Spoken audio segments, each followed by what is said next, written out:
ಕಾಶ್ಮೀರದ ಪಹಲ್ಗಾಮ್ನಲ್ಲಿ ನಡೆದ ಉಗ್ರರ ದಾಳಿಗೆ ಭಾರತ ರಾಜತಾಂತ್ರಿಕ ಕ್ರಮದ ಮೂಲಕ ಪಾಕಿಸ್ತಾನಕ್ಕೆ ತಕ್ಕ ಉತ್ತರ ನೀಡಿದೆ.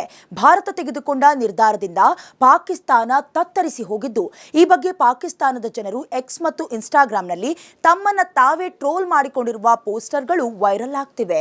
ಇದು ಅವರು ತಮ್ಮದೇ ಆದ ಸರ್ಕಾರವನ್ನ ಹೇಗೆ ಅತೃಪ್ತರಾಗಿದ್ದಾರೆ ಅನ್ನೋದ್ರ ಬಗ್ಗೆ, ಜೊತೆಗೆ ದುಸ್ಥಿತಿಯನ್ನ ಹೇಗೆ ಅಪಹಾಸ್ಯ ಮಾಡ್ತಿದ್ದಾರೆ. ಈ ಟ್ರೋಲ್ಗಳು ಸಿಂಧೂ ನದಿಗಿಂತ ವೇಗವಾಗಿ ಹರಿತಾ ಇದೆ. ಅದರಲ್ಲೂ ಪಾಕಿಸ್ತಾನಿಗಳು ಈಗ ಸ್ನಾನಕ್ಕೂ ಕೂಡ ಭಾರತದಿಂದ ನೀರು ಕೇಳಬೇಕಾಗತ್ತೆ ಅಂತ ಸೂಚಿಸುವ ಮೀಮ್ಸ್ಗಳನ್ನ ಒಬ್ಬ ಬಳಕೆದಾರರು ಪೋಸ್ಟ್ ಮಾಡಿದ್ರೆ, ಪಾಕ್ ಸರ್ಕಾರವು ಹಲವಾರು ರಾಷ್ಟ್ರಗಳಿಗೆ ಸಾಲವನ್ನ ಮರುಪಾವತಿ ಮಾಡಬೇಕಾಗಿರೋದ್ರಿಂದ ಭಾರತವು ನಮ್ಮ ಮೇಲೆ ದಾಳಿ ಮಾಡಬಾರದು ಅಂತ ಮತ್ತೊಬ್ಬರು ಟ್ರೋಲ್ ಮಾಡಿಕೊಂಡಿದ್ದಾರೆ.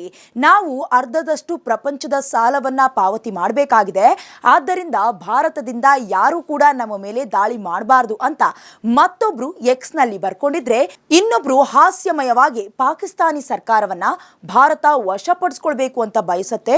ಇದರಿಂದ ಅವರು ಜನರಿಗೆ ಹಣವನ್ನ ಖರ್ಚು ಮಾಡೋದಕ್ಕೆ, ಹಾಗೆ ಪ್ರಪಂಚದಿಂದ ಸಾಲ ಮನ್ನಾ ಕೇಳೋದಕ್ಕೆ ಚಿಂತೆ ಮಾಡಬೇಕಾಗಿಲ್ಲ ಅಂತ ಮೀಮ್ಸ್ ಮಾಡಿದ್ದಾರೆ.